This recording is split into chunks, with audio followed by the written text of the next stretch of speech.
Então, continuar a falar sobre esgoto sanitário predial. Aqui tem um exemplo de como que a gente pode começar a pensar na distribuição de esgoto, tá? Então aqui, por exemplo, um banheiro de um edifício, de um sobrado, do pavimento superior de um sobrado, a prioridade sempre vai ser o cano do nosso vaso aqui, ó. Então esse shaft, né, esse vão que tem aqui, ele foi projetado de forma que ficou fácil para o cano do vaso chegar aqui, né? Ele veio simplesmente reto aqui até o tubo de queda. E todo o resto, tá, vai ser em função desse cano do vaso aqui. Então aqui tem o ramal da descarga, né, que está na caixa sifonada. Eu sugiro ainda fazer um pouco diferente desse desenho aqui, colocar essa caixa sifonada talvez num canto, né? Tem algumas pessoas que não gostam que o caimento vá para o meio do banheiro, enfim. Então poderia ser nesse canto aqui, por exemplo, né? Vim com o ramal de descarga até aqui, daí vim até aqui reto na caixa sifonada, né? Então tem várias maneiras de fazer.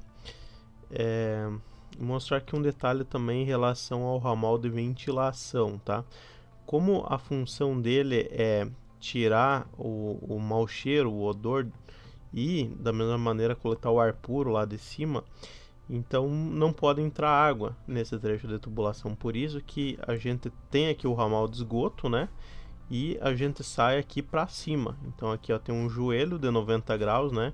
De forma que a água ela não consiga subir aqui, não tem como ela subir, só tenha o ar aqui circulando, tá?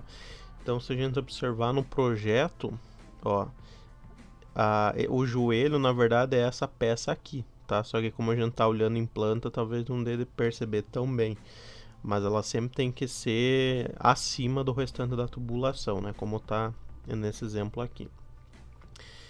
Então vamos falar mais alguns detalhes aqui.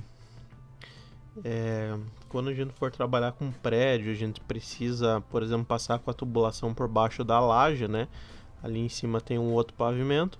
A gente tem que instalar essas abraçadeiras. Então, uma questão construtiva de qual que é a distância entre elas. Então, na horizontal, quer dizer, presa na própria laje, 10 vezes o diâmetro. Então, se for um cano de 100 milímetros ou 10 centímetros, 10 vezes 10 centímetros dá 1 metro.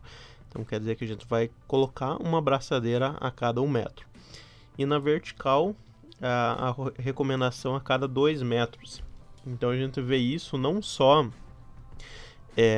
no esgoto, mas também como águas pluviais, né? O pessoal coleta a água lá do telhado, passa por dentro de shafts e joga para fora da casa, joga para a rua.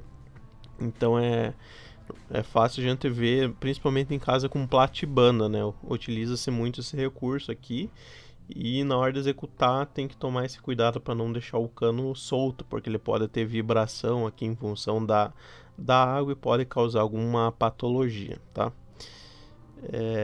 Então, como eu falei no começo da aula, a melhor localização para o shaft seria em relação ao vaso, tá? Ficou aqui do lado do vaso. Não seria interessante, por exemplo, a gente colocar nesse canto aqui, ó, porque teria que vir aqui com o cano do vaso e trazer ele mais para cá. Então, talvez fosse pior aqui em termos de distribuição dos canos, tá? Então, a prioridade é sempre o vaso. Então, os subcoletores e o coletor predial, o que são? Isso daqui se refere, por exemplo, tem um prédio ali do lado e se refere ao pavimento térreo. Então, depois que tem todos os tubos de queda ali, tá? Isso daqui vai estar por baixo da terra, que recebe o nome de subcoletores. Então, tubulação recebe fluentes de um ou mais tubos de queda ou ramais de esgoto, tá? É só lembrar que está enterrado ali no pavimento térreo. E o coletor predial seria esse trecho final aqui, né? Aqui, por exemplo, juntou todos os subcoletores numa caixa de inspeção e seguiu um coletor predial até a rede pública de esgoto. Tá? Aqui tem mais alguns exemplos, podem ler essas informações aqui depois, mas é basicamente isso que eu já comentei aqui.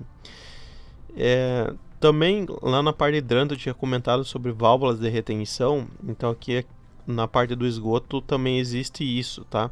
Elas têm o diâmetro de 100 ou de 150, né? No mercado a gente encontra. E a função, assim como lá, é permitir que a água percorra só para uma direção. Então, por exemplo, aqui tem um prédio, né? Aqui no canto direito da tela tem um prédio. A água vai estar saindo em direção à rede pública, né? Então, por algum motivo, ó, aqui a água está querendo retornar da rede pública, né? E invadir o nosso prédio, mas essa válvula de retenção ela não tá deixando, né? Ela não deixa a água voltar. Então eu já vi vários casos de acontecer isso, problemas, por exemplo, inclusive de águas pluviais, né? Por exemplo, inundar ali a rua e a água voltar pela tubulação e ir lá para dentro da sala comercial. Essas coisas podem ser resolvidas através dessa peça aqui, por exemplo. Então aqui tem mais imagens, né? Mas basicamente são coisas que eu já comentei. E aqui ele fala sobre uma recomendação de inclinação nos tubos. Então é uma recomendação. No meu projeto, por exemplo, eu não usei essa recomendação, tá? Eu usei tudo 1%. Até porque eu acho que na hora de executar ninguém vai ficar medindo isso aqui, tá? Mas se fosse executar talvez um trecho mais longo, uma obra um pouco mais precisa, a gente poderia seguir o que está escrito aqui, ó, 2% para tubulações com diâmetro igual ou inferior a 75 e 1% para tubulação com diâmetro igual ou superior a 100 milímetros. Então, a ideia é que o cano mais grosso ele tenha mais pressão, então a gente demanda de menos inclinação, né? Enquanto os canos menores é recomendado um pouco mais de inclinação. Falar agora sobre a parte ali do térreo, né? Como é que a gente vai fazer para executar isso aqui. Isso aqui, inclusive, eu já usei bastante fazendo orçamento. Por exemplo, você vai fazer um orçamento para licitação, que foi o meu caso, né? E tem que passar um tubo de esgoto.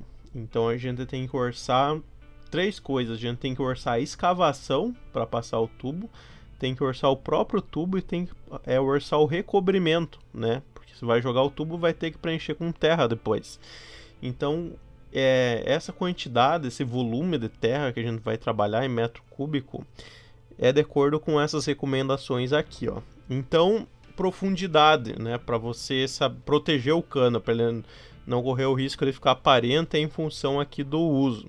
Então, o interior de lota, essa altura de recobrimento mínimo aqui de 0,30 metros. Passeio, veículo leve, veículo intenso, ferrovia, tá? Então, no meu caso lá era passeio, foi 0,60 aqui o recobrimento mínimo. Isso na altura, e aqui o tamanho da vala, então é o diâmetro nominal mais 30 centímetros. Se for um tubo de 100 milímetros, serão 10 centímetros mais 30, que dá 40 centímetros, né? Essa vai ser a largura aqui da vala.